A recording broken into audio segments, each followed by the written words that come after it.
빛을 향해 서 있는 자에게 그림자는 항상 뒤에 있고 빛을 등지고 서 있는 사람에겐 그림자가 항상 앞에 있다. 안녕하세요. 행복소망입니다. 여러분, 지난 며칠 동안 찾아뵙지 못해서 정말 죄송합니다. 너무 정신이 없는 많은 일들이 저에게 있었습니다. 그래도 이렇게 다시 또 만나 뵐 수 있고 또 다시 계속 우리 행복소망을 이어나갈 수 있게 돼서 너무 행복하고 너무 기쁘고 또 저의 행복소망을 늘 들어주시는 여러분들에게 정말 감사드립니다. 오늘은 사랑에 대한 이야기 중에서 부성에 대한 이야기를 좀 해보도록 하겠습니다. 지금까지 우리가 이야기했던 전체 맥락은요, 행복이라고 하는 것은 나를 정말 사랑해주는 그 존재와의 만남이다 라고 이야기를 했고요. 그리고 그 만남이 우리에게 세상에 살면서는 참 발견하기 어려운 듯 보여도 실제로 우리는 온전하게 경험한 적이 있었다. 그것은 엄마의 뱃속에서 지금 우리가 살고 있는 두 번째 인생 이전에 첫 번째 인생에 그 유아기부터 노년기 그리고 그 첫 번째 생의 이별에 이르기까지 살아왔던 그 인생에서 온전하게 어머니로부터 그 오체투지의 사랑, 그 십자가 구조의 사랑, 온전한 내어줌의 사랑을 그리고 그러면서도 있는 그대로 받아줌의 사랑을 우리는 경험했다라고 말씀을 드렸고요. 그래서 그 사랑을 찾아서 우리 인간 안에 있는 영혼 또는 우리의 무의식은 평생을 헤매고 있다. 그것이 바로 우리가 추구하는 무지개이고 그것이 바로 우리가 찾아다니는 파랑새이다 라는 이야기를 드렸습니다. 그런데 우리가 살고 있는 이 세상에도 그러한 그 행복을 주는 그 만남, 나에게 사랑을 주는 그 만남이 실제로 존재하는 것은 사실이다 라고 말씀을 드렸습니다. 그래서 우리는 그 자궁에서의 그 사랑함이 아니고요. 사랑받음과 동일하게 온전한 경험을 하는 그 순간에 우리는 감동을 느끼고 행복한 마음을 가지고 또 누군가가 그런 것을 보면 나도 참 저런 사랑을 받았으면 좋겠다라는 마음을 가지게 되는 것입니다. 그 자궁에서의 그 온전한 사랑과 동일한 경험, 그 사랑의 원형과 그 행복의 유사성에 가장 가까운 사랑을 우리는 인류애에서 봤습니다. 그래서 그 인류애가 우리에게 주는 그 감동을 생각해 봤었어요. 제일 먼저. 그런데 그 인류애는 그 감동을 주고 개인의 이기심은 많이 적고 그 이타성인 희생과 있는 그대로의 그 사랑이 정말 원형 그대로 보이는 것이 분명히 맞지만 그럼에도 불구하고 그 사랑을 주는 것이 제한되어 있다, 한계가 있다, 일시적이다, 완전하지 않다 라고 하는 다양한 한계가 있기 때문에 우리가 이 세상에서 그 사랑을 통해 온전한 행복을 맞이하기가 참 어렵다라는 이야기를 했습니다. 그 다음에 우리가 살펴본 것이 모성애였었어요. 그 모성애는 실제로 엄마 자궁 안에서 있었을 때의 그 모성애와 자궁 밖의 모성애는 다르다라고 제가 여러분들에게 말씀을 이미 드렸습니다. 그 이유는 자궁 안에 있을 때는 엄마의 개인적인 의지와 상관없이 엄마의 자궁이 아이를 온전하게 사랑해주는 그 메커니즘으로 작동되기 때문이다 라고 말씀을 드렸어요. 특별히 엄마가 어떤 이유에서건 우리가 부르는 그 낙태 그런 것들을 하지 않는 이상은 그리고 엄마가 정상적으로 무엇인가를 먹고 정상적인 생활을 하는 동안에는 몸은 자기 스스로 그 아이를 온전하게 사랑해주는 그러한 사랑의 메커니즘에 따라서 작동이 된다라고 말씀을 드렸어요. 그런데 이제 자궁에서 나온 이후에는 산모가 이 자신의 이해자였던 처녀로서의 그 삶은 죽고 새로운 생명을 자기의 분신으로서 낳으면서 이제 그 자기의 분신인 자녀에게 모든 것을 내어주는 그 희생의 사랑을 하게 되고, 그래서 그 엄마의 사랑인 우리가 보통 일반적으로 부르는 모성애야말로 모든 사람들이 다 감동하는 그런 사랑이다라는 말씀을 드렸었습니다. 그런데 그 자궁 밖에서의 모성애는 또 한계를 지니고 있는 것이 무엇이냐면 그 엄마의 인생이 있다라고 하는 것입니다. 그 엄마의 자기중심적인 인생이 있기 때문에 그 인생이 있다는 것은 결국 엄마가 원하는 삶의 어떤 지향성이 있다라고 하는 것이고, 그 지향성에 기초한 행복관, 가치관, 이런 것들을 통해서 그 엄마가 그 엄마만의 그 라푼젤의 탑, 엄마의 모성애의 탑을 이렇게 만들어 놓고, 그리고 자신이 정말 사랑한다고 믿기 때문에, 분명 사랑한다고 자기는 생각하고 그게 틀림없는 사실이기 때문에 자녀를 위한다는 마음에서 오히려 자녀를 자신이 만들어 놓은 그 모성애의 탑, 가치관, 인생관, 그런 선악관의 그런 탑에다 가두어 놓고 세상에 두 종류의 사람이 있는데 엄마 말 잘 듣는 사람, 안 듣는 사람, 넌 누가 될래? 라고 하는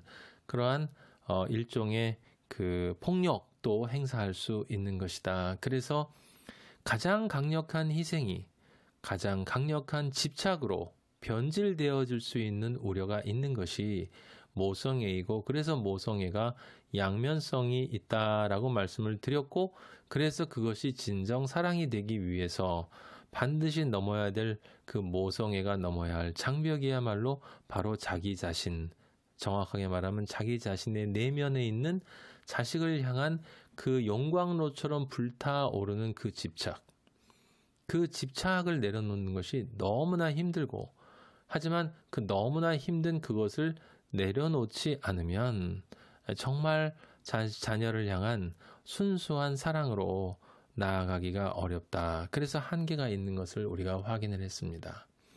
그에 비하면 오늘 이야기하는 이 아버지의 사랑은 참 안정되고 넓습니다.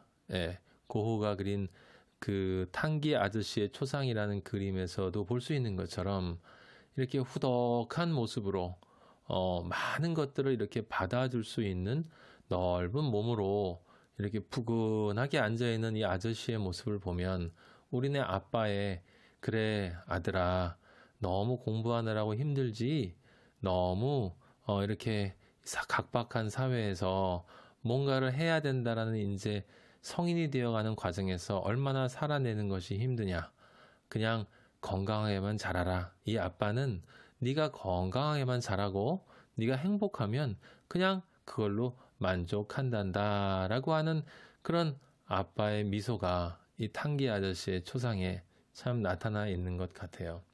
그래서 이 부성애는 엄마의 사랑이 좀 부족한 바로 그 부분을 메꿔줘요. 채워줍니다. 그것은 바로 뭐냐면 그 자녀를 집착하지 않고 있는 그대로 받아주는 것입니다. 자녀를 집착하지 않고 자녀에게 있는 그대로 받아주는 사랑이 바로 부성의 사랑이에요. 근데 아버지의 그 부성의 사랑은 어떻게 이루어지느냐? 그렇다고 해서 부성애가 희생이 없는 것은 아닙니다. 여러분, 동물을 봐도 이 부성애의 사랑이 정말 극진하고요. 인간도 마찬가지지만 그 황제 펭귄이라고 하는 남극의 영하 50도에서 사는 그 아오모크 빙산에서 알을 낳는 그런 황제 펭귄이 있습니다. 근데 이 황제 펭귄은 특이하게요, 암컷 펭귄이 알을 낳는데 그 알을 낳고서는 수컷의 발 위에 올려줘요. 그리고 나서 그 수컷 펭귄은 그 발등의 털로 알을 품습니다.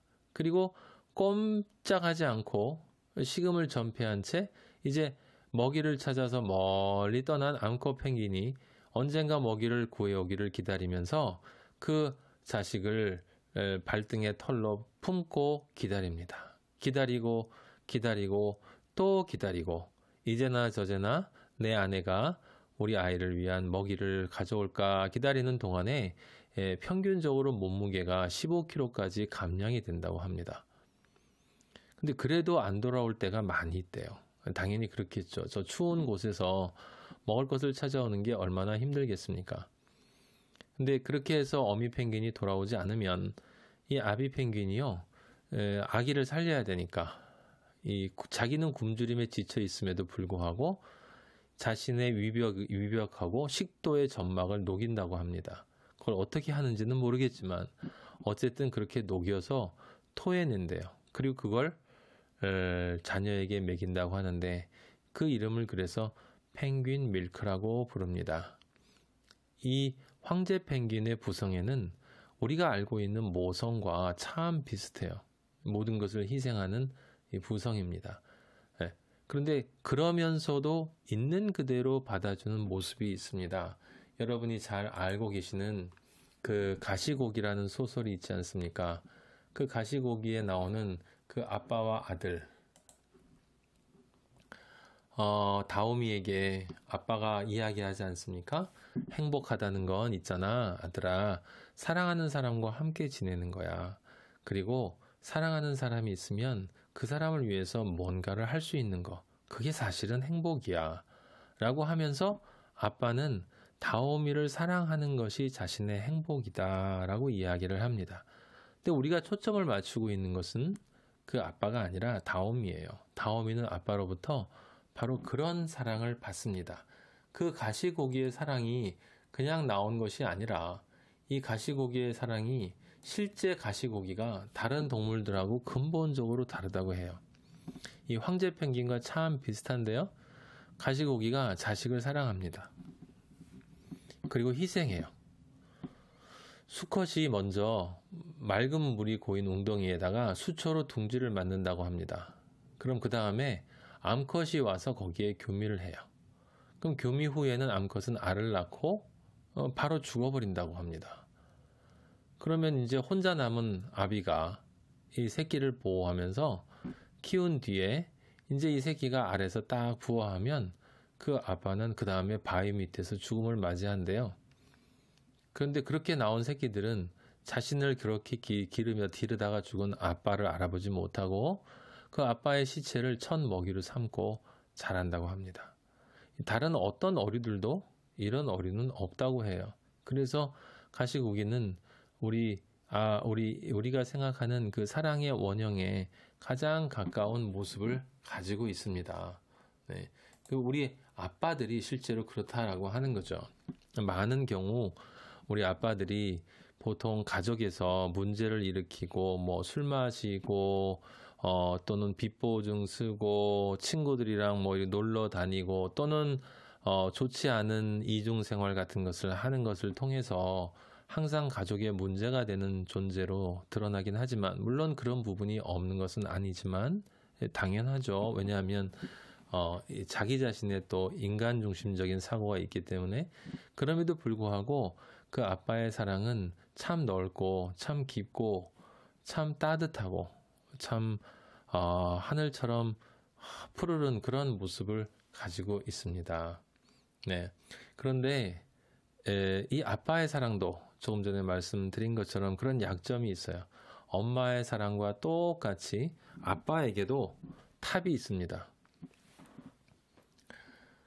참 재미있는 것은 아니죠. 이게 재미있을 수는 없는 거고 진지한 이야기이기 때문에 참 흥미로운 점은 뭐냐면 그 엄마와 아빠의 사랑이요. 원래 우리가 생각하는 사랑의 그 반씩을 가지고 있고 또 반씩이 부족하다는 거예요. 참 그 신기한데 무슨 얘기냐면 이 모성애는 집착의 탑이 있습니다. 집착의 탑. 그런데 부성애에게는 방치의 탑이 있어요. 조금 전에 말씀드린 것처럼 아빠는 자녀를 참 있는 그대로 그래 건강하게만 자랄 수 있다면 아빠는 다른 건 괜찮아 이렇게 얘기해 줄 수 있는 존재가 아빠인데 왜냐하면 아빠는 뼈를 짜서 자식을 낳지 않기 때문에 실제로는 엄마가 느끼는 것처럼 자기 자신의 분신이 아니에요.